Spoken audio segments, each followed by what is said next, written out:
부자성의 경계에는 무엇이 있는가?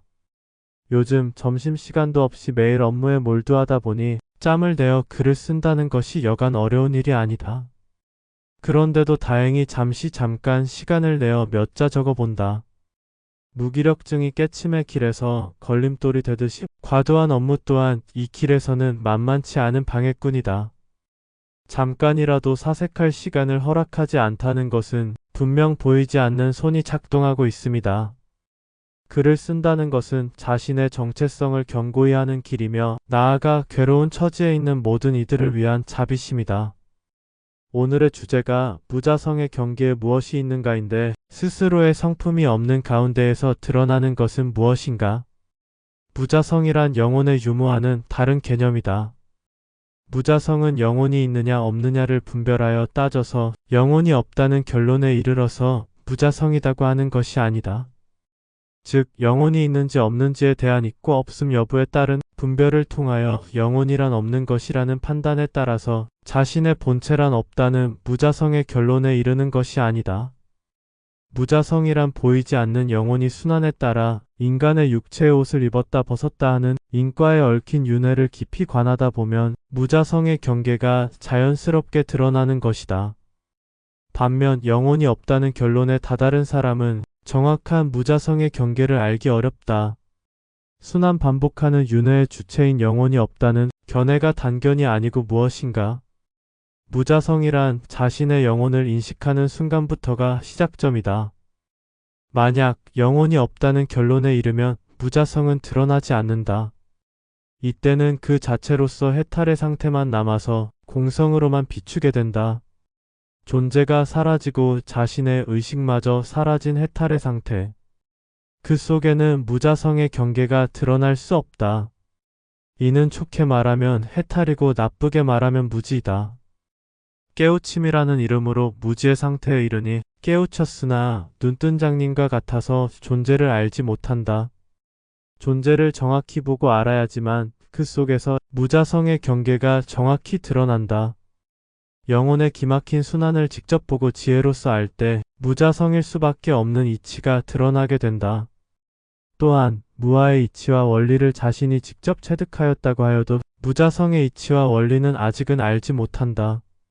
즉 무아는 극단적으로 표현하자면 자신의 고정된 의식이란 없는 것이라는 결론에 이르지만 무자성은 자신의 의식을 통하여 드러나는 경지이다.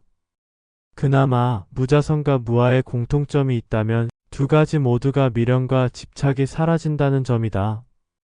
구체적으로는 무아는 돌아올 가능성이 있는 소멸이지만 무자성은 두 번 다시 돌아오지 않는 소멸이다. 이 둘의 상반된 점은 무아는 독립적이고 개별적이지만 무자성은 상호 연계적 존재 자체와 연관된다는 점이다. 즉 무아는 자신의 의식의 결정체이고 무자성은 존재하는 모든 만물에 대한 의식의 결정체이다. 또한 무자성이란 스스로의 성품이 정말로 없어서 무자성인 것이 아니라 스스로의 성품이란 무의미하기에 무자성인 것이다. 왜냐하면 결정적으로 우리가 존재하는 이곳은 존재 시스템 자체가 부조리하기 때문이다. 부조리한 존재 시스템에 의하여 인식되고 느껴지는 스스로의 성품인 자성은 물거품과 같은 환영에 불과하다. 시스템이 치밀하고 견고한 만큼이나 무자성에 가깝다. 즉 모든 것을 통째로 보아 단일 의식에 이르는 것이 아니라 모든 만물을 무자성으로 비추어 보는 것이다.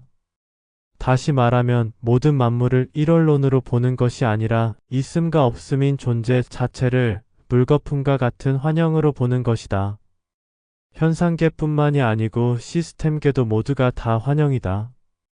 존재를 깊이 들여다보는 것은 각자의 몫이며 존재가 무자성이라는 확신이 들기까지는 존재를 탐구하는 방법이 제일이다. 그러면 무자성의 경계에는 무엇이 있는가인데 대마법사에 의한 거짓 속임수와 계급적 지배구조에 의한 보이지 않는 시스템이다. 이것을 아는 것이 이 길에서는 핵심이다.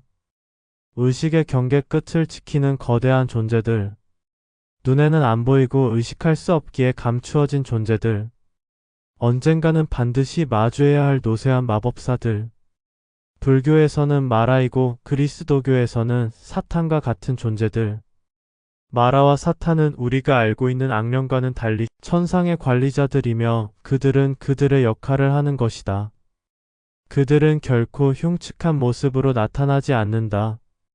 공포스런 형체들은 환영과도 같은 거짓 시나리오이며 실제로 보이는 흉측한 모습은 하급 관리자에 지나지 않는다.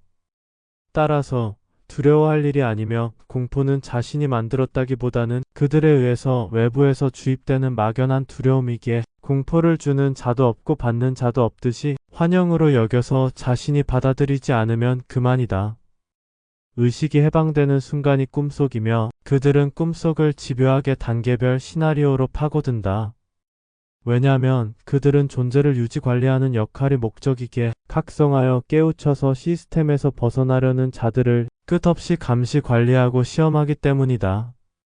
반면 선사들은 자나 깨나 매 순간 오매이려 한 상태를 유지하기에 공포의 거짓 시나리오가 들어갈 틈이 안 생기지만 육체의 옷을 벗게 되면 개별성에서 존재성으로 확대되어 무한한 당혹스러움의 존재와 합의를 이룰 가능성이 커진다. 따라서 생전에는 무아가 도움이 되지만 사후의 영적 세계에서는 무아만으로는 되지 않으며 존재를 탐구하여 존재란 무자성이라는 이치를 단호하고 확실하게 터득해야만 존재와 합의를 이루지 않게 된다. 자신의 영혼은 거대한 영적 안테나이다. 거짓 산만함과 번뇌를 끊고 자신의 감추어진 영혼을 각성하여 존재를 탐구하는 일이 무엇보다 중요하다.